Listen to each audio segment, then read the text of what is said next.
I think it's time যে আমাদের সবার আসলে আর ডিপলি ভাবা উচিত যে আমরা আমাদের লাইফের মধ্যে যে প্রত্যেকটা ডিসিশন নিচ্ছি বা যেটাই করতে যাচ্ছি, মানে জিনিসগুলোর পিছনে পারপাসটাই কি? আসলে আমরা তো একটা র্যাট রেসের মধ্যে দৌড়াচ্ছি না আবার, যে আসলে পারপাস জিরো, যে সবাই করতেছে তাই আমরাও জাস্ট করতেছি। ইটস লাইক যে ছোটবেলায় একটা কাহিনী হয়েছিল, আমি যদি বলি যে আমার সব ফ্রেন্ডরা সাইকেল চালাইতো, তো আমার কাছে একসময় মনে হয়েছিল যে আমার একটা সাইকেল দরকার। তো বাপ মায়ের কাছে বলছিলাম যে একটা সাইকেল দরকার, সাইকেল দরকার। তো ফার্স্টে হইতেছে যে একটু মানা করছে, বাট যখন দেখছে যে না, আমি সাইকেল চাচ্ছি, তো বলছে যে ঠিক আছে, সাইকেল কিনা দেবো একটা আমি। তো যেটা হয়েছে যে সাইকেল কেনার কথা ছিল, ওই দিন আমি বাসার মধ্যে শুয়েছিলাম। তো আম্মু হইতেছে আসছে, আম্মু এসে বলছে যে চল, তো সাইকেল কিনা দিব। আমি শুয়ে শুয়ে আমি ফ্যানের দিকে, সিলিং ফ্যানের দিকে আসলে তাকাইছিলাম, তাকায় তাকায় ভাবতেছিলাম যে সাইকেল তো কিনতে যাচ্ছি, বাট আসলে সাইকেল কেনাটা কি আসলে আমার গোল?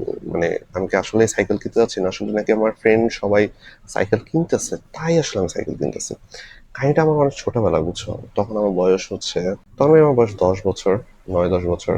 আর আমি জাস্ট ভাবতেছিলাম যে সাইকেল তো আসলে আমার চালাইতে অত একটা ইন্টারেস্ট ফিল করি না, তো আসলে আমি সাইকেলের পিছনে কেন দৌড়াইতেছি?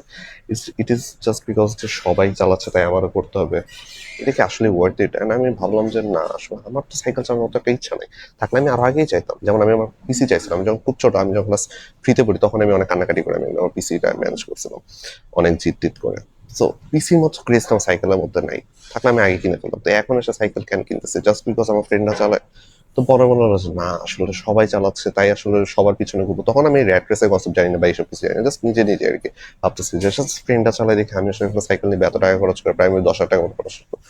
পরে আমি বলি যে যাবো না, যে বাজাইতে ইচ্ছা করছে। আমি বলছে যে, দেখ এখন চল, এখন আমি রেডি হয়েছি, আমি অলরেডি বোরকা পরে বসে এখন রেডি হয়েছি, এখন যদি সাইকেল না কিনোস বা এখন যদি না যাস, তাহলে আমি কিন্তু আর কিনে দেবো না।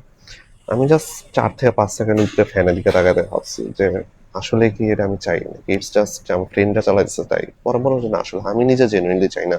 আর বাপ মার প্রায় 10,000 টাকা খরচ করে জাস্ট অন্যরা দেখানোর জন্য, বা আসলে অন্যরা সবাই করতেছে তাই আমিও কিনবো একটা। I guess it's not worth it. তো আমি জাস্ট ঠান্ডা মাথায় বলি যে না, কিনবো না। দেন আম্মু কিছুক্ষণ আমার দিকে চুপ করে তাকায় থেকে, যে আসলে সাইকেল কেনার জন্য একেবারে রেডি, জাস্ট চায় কিনা ফেলবো, ওইটা আমি রিজেক্ট করে দিয়েছি। আম্মু ওয়াজ আ বিট শকড অলসো। দেন আম্মু বলল আচ্ছা ঠিক আছে, আমি যাবো না। দেন ওই দিনের পর থেকে আমরা আসলে সাইকেল নিয়ে কোনো কথা বলিনি। যদি মাঝে মাঝে রিগ্রেট হয় যে মেবি শিখা উচিত ছিল, তাইলে হয়তো এখন সাইকেল চালাইতে পারতাম, কারণ আমি সাইকেল না কিনা তো আমি এখনো সাইকেল চালাইতে পারি না। That's a bit sad story, right? So I don't know eventually আমার ডিসিশনটা ওই সময়, অ্যাটলিস্ট ওই সময় ঠিক ছিল নাকি রং ছিল। But in the long run আমার কাছে মনে হয় যে লাইফের মধ্যে যখন আমরা একটা জিনিস করতেছি, উই শুড বি অ্যাওয়্যার যে আমরা ক্যান করতেছি বা আসলে আমাদের ইনগুলোটাকে সবাই জাস্ট করতেছে ওই জন্যই ব্লাইন্ডলি একটা জিনিসটা ফলো করা। I don't think so that's a good option.